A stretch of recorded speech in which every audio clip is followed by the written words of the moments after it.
रात के करीब 2:15 का समय था। पूरी हवेली के चारों तरफ अजीब सी खामोशी फैली हुई थी। दूर कहीं पेड़ों के बीच से हवा की सनसनाहट सुनाई दे रही थी और बीच बीच में कुत्तों के भौंकने की आवाज माहौल को और डरावना बना रही थी।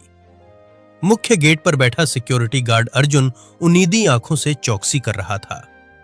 ठंडी रात और शांत माहौल की वजह से उसकी आंखों पर बार बार नींद हावी हो रही थी।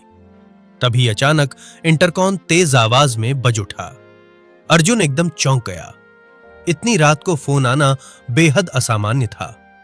उसने जल्दी से रिसीवर उठाया। दूसरी तरफ से धीमी लेकिन गंभीर आवाज सुनाई दी। अर्जुन, तुरंत ऊपर मेरे कमरे में आओ। यह आवाज हवेली की मालकिन की थी। अर्जुन का दिल तेजी से धड़कने लगा। उसने घड़ी की तरफ देखा। रात के 2 बजे कोई क्यों बुलाएगा? उसके मन में कई सवाल उठने लगे, लेकिन वो नौकरी पर था, इसलिए बिना कुछ सोचे तुरंत अंदर की ओर बढ़ गया। हवेली के अंदर का माहौल बाहर से भी ज्यादा डरावना लग रहा था। हर तरफ रोशनी तो थी, लेकिन फिर भी अजीब सा सन्नाटा पसरा हुआ था। ऐसा लग रहा था जैसे दीवारें भी किसी रहस्य को छुपाए बैठी हों। अर्जुन धीरे धीरे सीढ़ियां चढ़ने लगा। उसके कदमों की आवाज पूरे गलियारे में गूंज रही थी। वो मालकिन के कमरे के सामने पहुंचा। दरवाजा थोड़ा खुला हुआ था। उसने हल्के से दस्तक दी। मैडम, आपने बुलाया? अंदर से कांपती हुई आवाज आई। हां अर्जुन, अंदर आओ। अर्जुन ने दरवाजा खोला और कमरे में दाखिल हुआ। कमरे में हल्की पीली रोशनी जल रही थी। मालकिन बिस्तर के किनारे बैठी थीं और उनके चेहरे पर डर साफ नजर आ रहा था। अर्जुन ने सिर झुकाते हुए पूछा, क्या हुआ मैडम, सब ठीक तो है? कुछ पल तक कमरे में सन्नाटा छाया रहा। फिर उन्होंने धीमे स्वर में कहा, मुझे लगता है इस हवेली में कोई छुपा हुआ है। ये सुनते ही अर्जुन के शरीर में सिहरन दौड़ गई। क्या मतलब? उसने घबराकर पूछा। मालकिन ने कांपती आवाज में कहा, पिछले कई घंटों से मुझे कदमों की आवाज सुनाई दे रही है, जैसे कोई इधर उधर घूम रहा हो। कभी फुसफुसाहट सुनाई देती है, कभी दरवाजों के खुलने बंद होने की आवाज। लेकिन जब देखने जाती हूं तो वहां कोई नहीं होता। अर्जुन अब पूरी तरह सतर्क हो चुका था। उसने कमरे के चारों तरफ नजर दौड़ाई। सब सामान्य दिख रहा था, लेकिन माहौल में अजीब सी बेचैनी थी। आप घबराइए मत मैडम, मैं अभी देखता हूं, उसने हिम्मत दिखाते हुए कहा। लेकिन सच तो यह था कि अंदर ही अंदर वह खुद भी डर चुका था। मालकिन ने तुरंत उसका हाथ पकड़ लिया।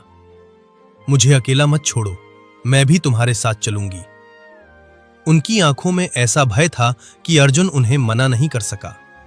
दोनों धीरे धीरे कमरे से बाहर निकले। लंबा गलियारा सुनसान पड़ा था। दीवारों पर लगी लाइटें हल्की रोशनी दे रही थीं, जिससे हर कोना और भी रहस्यमयी लग रहा था।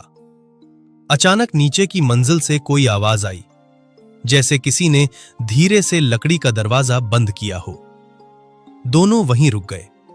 अर्जुन ने टॉर्च निकाली और सीढ़ियों की तरफ बढ़ने लगा। मालकिन उसके बिल्कुल पीछे थीं। नीचे पहुंचते ही तेज ठंडी हवा का झोंका आया। एक खिड़की खुली हुई थी और पर्दे तेजी से हिल रहे थे।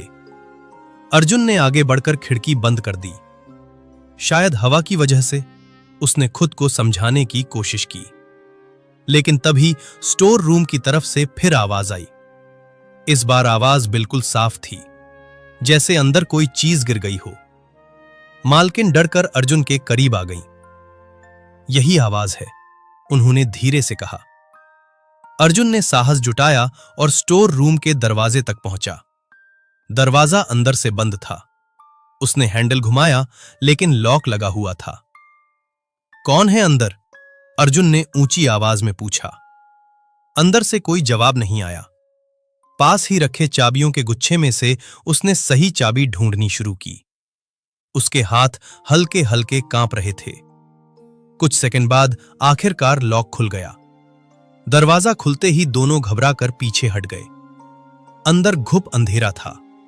अर्जुन ने तुरंत टॉर्च की रोशनी अंदर डाली और जो उसने देखा उसे देखकर उसके पैरों तले जमीन खिसक गई। वह हवेली का पुराना नौकर रामू था, जो करीब 2 महीने पहले अचानक गायब हो गया था। उसकी हालत बेहद खराब थी। कपड़े मैले थे, चेहरा डरा हुआ और आंखें लाल थीं। मुझे पुलिस के हवाले मत करना, उसने हाथ जोड़ते हुए कहा। मालकिन हैरानी से उसे देखने लगीं। तुम यहां क्या कर रहे हो? रामू की आंखों से आंसू निकल पड़े। मैं बहुत बड़े कर्ज में फंस गया था मैडम। बाहर वाले मुझे मारने की धमकी दे रहे थे। डर के मारे मैं यहीं छुप गया। सोचा था कुछ दिनों में चला जाऊंगा, लेकिन हिम्मत नहीं हुई। कमरे में कुछ देर तक खामोशी रही।